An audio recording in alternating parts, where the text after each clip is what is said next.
আধ্যাত্মিক পৰিৱেশ সমগ্ৰ অসমে নহয় উত্তৰ পূব ভাৰতত দুৰ্গা পূজাৰ এটি বাতাবৰণ ইতিমধ্যে আৰম্ভ হৈছে। দুৰ্গাক তিনিটা ৰূপত পোৱা যায়, শক্তি ৰূপত, মাতৃ ৰূপত আৰু প্ৰজনন শক্তি ৰূপত। মানৱ জাতিৰ কাৰণে প্ৰয়োজনীয় সকলো বিষয় এই দুৰ্গাৰ লগতে সংপৃক্ত হৈ থাকে। আমি সাধাৰণতে দুৰ্গাক শক্তি ৰূপত কল্পনা কৰোঁ, কিন্তু দুৰ্গাৰ যোগেদি আমি মানৱ জাতি যিবোৰ বিষয় বিচাৰিব লাগে সেইটোৱেই হ'ল তেখেতৰ পৰা শক্তি আহৰণ কৰি মানৱ চেতনা উন্নত আৰু বিকাশ কৰা, যি চেতনাৰ দ্বাৰা মানুহে মানুহৰ মন পবিত্ৰ কৰিব পাৰে, অহংকাৰ বিনাশ কৰিব পাৰে, ব্যক্তিৰ মন সুন্দৰ কৰি সমাজ সুন্দৰ কৰিব পাৰে। সেই চেতনা বিচাৰি, সেই শক্তি বিচাৰি দুৰ্গাৰ ওচৰত আৰাধনা কৰিব লাগে। মই সেইটোহে বুজো দুৰ্গা পূজা কৰাৰ তাৎপৰ্য। বৰ্তমান সময়ত ধৰ্মক লৈ বহু কথা ইতিমধ্যে আলোচনা হৈছে। ধৰ্মক সংঘবদ্ধ কৰাও টান। ঈশ্বৰৰ লগত সম্পৰ্কিত ৰীতি নীতিকে আমি ধৰ্ম বুলি কওঁ। আচলতে ধৰ্ম যদি চাব যোৱা যায় তেতিয়াহ'লে দেখা যায় যে আমাৰ নীতিমূলক যিবিলাক কৰ্তব্য আছে সেই কৰ্তব্যৰ সমষ্টিহে আচলতে মূল ধৰ্ম। আনহাতে ভাৰতীয় সনাতন ধৰ্মক যদি আমি লক্ষ্য কৰোঁ তেতিয়াহ'লে দেখা যায় যে মানুহৰ জীৱন পদ্ধতি যিটো তাৰ লগতে জড়িত সকলো বিষয়ে আচলতে ধৰ্ম। গতিকে ধৰ্মৰ যি সংজ্ঞাই নহওক কিয় ধৰ্মৰ সামাজিক ব্যাখ্যা হ'ল মানৱতা।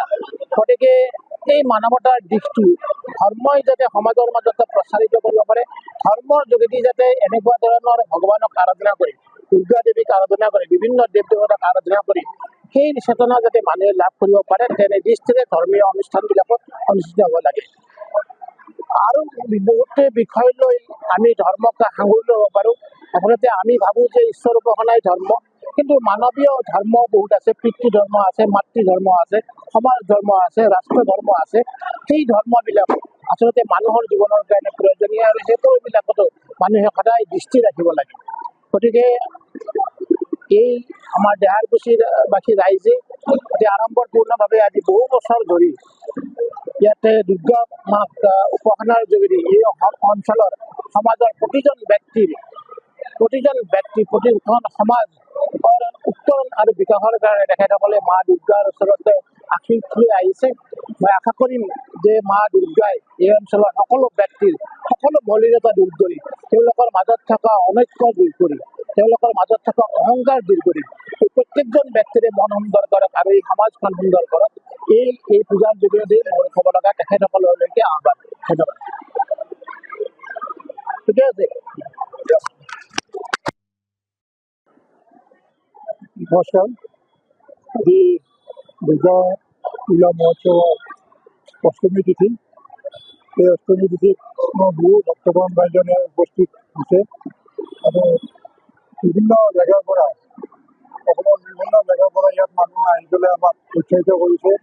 আৰু তেওঁ মহিমা আছে, শ্ৰী দুৰ্গাৰ যি মহযুঁজৰ বধ কৰিছিল, অসুৰ বিনাশ কৰিছিল, ঠিক তেনেকৈ মই আশা কৰিম যে আমাৰ মাজত, আমাৰ জনসমাজত যিবিলাক আহুলি শক্তি আছে, অন্যায় আছে, অনীতি আছে, সেইবিলাক যাতে তেওঁ বিনাশ কৰে আৰু আমাক ভক্তসকলক শান্তিমতে বসবাস কৰাৰ কাৰণে আমাক সুবিধা কৰি দিয়ে।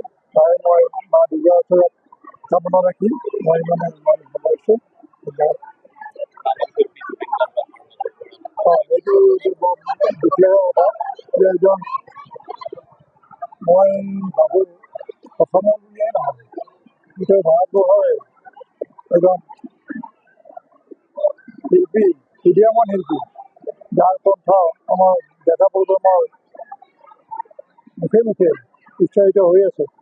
গতিকে সেই জুবিন গাৰ্গৰ মৃত্যুত আমাৰ বহুখিনি ক্ষতি হৈছে, যাৰ ফলত আমি অষ্টমী দিনাখন যি আমাৰ সাংস্কৃতিক সন্ধিয়া আৰু চকুধুনি অনুষ্ঠান আমি বাতিল কৰিছোঁ, তেওঁ সন্মান জনাই। গতিকে মই আশা কৰিম তেওঁৰ নিচিনা, জুবিন গাৰ্গৰ নিচিনা আমাৰ নৱপ্ৰজন্মত তেনেকুৱা শিল্পী গঢ়লৈ উঠক আৰু আমাৰ অসম তথা ভাৰতৰ সন্মান সাংস্কৃতিক দিশত অটুট ৰাখক। যিকোনো খবৰৰ বাবে যোগাযোগ কৰক 7099017330 লগতে 7099017110 নম্বৰত।